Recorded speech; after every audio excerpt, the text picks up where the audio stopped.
Hey class.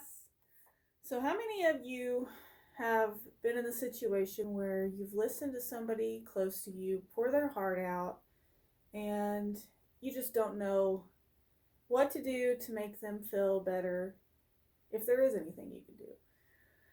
Well, that's something I want to talk to you guys about today. Becoming a better empathic listener. I'd like to give you guys a few tips on things you can do to be a better empathic listener.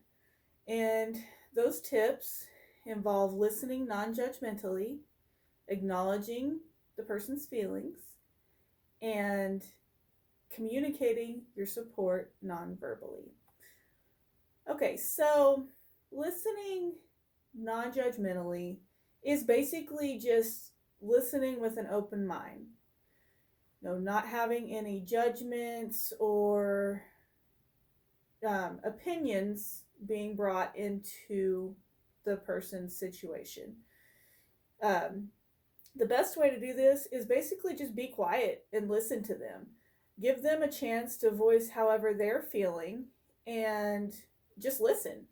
Uh, don't interrupt. Don't voice any opinion unless you're asked to do so, which, in that case, obviously they'd like your advice, so that would be a good time to do that.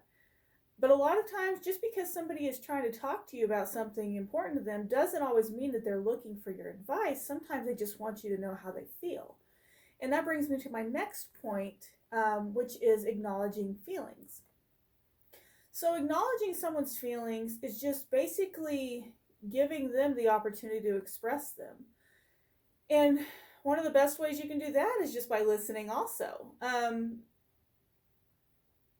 Making somebody feel valid in their feelings and that they can have those kind of feelings matters a lot to them.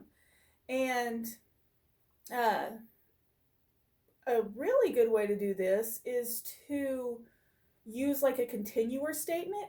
And what that is basically something that you say which gives a person an opening to continue to express their feelings. Like, say somebody was telling you about a situation that they were very disappointed and it was just upsetting to them.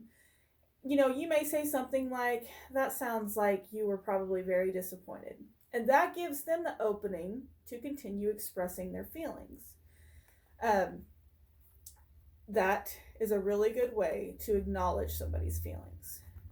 The last tip that I want to discuss is communicating your support non-verbally.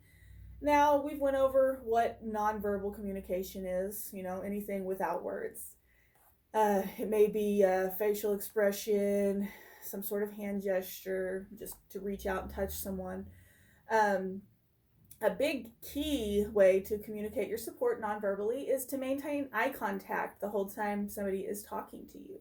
That lets them know that they are important enough to you for you to not allow any potential distractions to interfere with your conversation.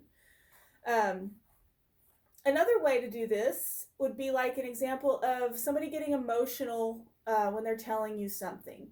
And while you don't voice anything, you may give them a caring look and maybe reach your hand out to either touch their arm or their back or something, just to convey that you care without voicing it.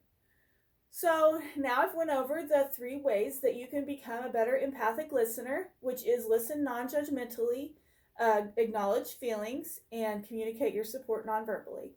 I hope you guys can all use these tips the next time somebody is really needing an empathic listener. Thank you.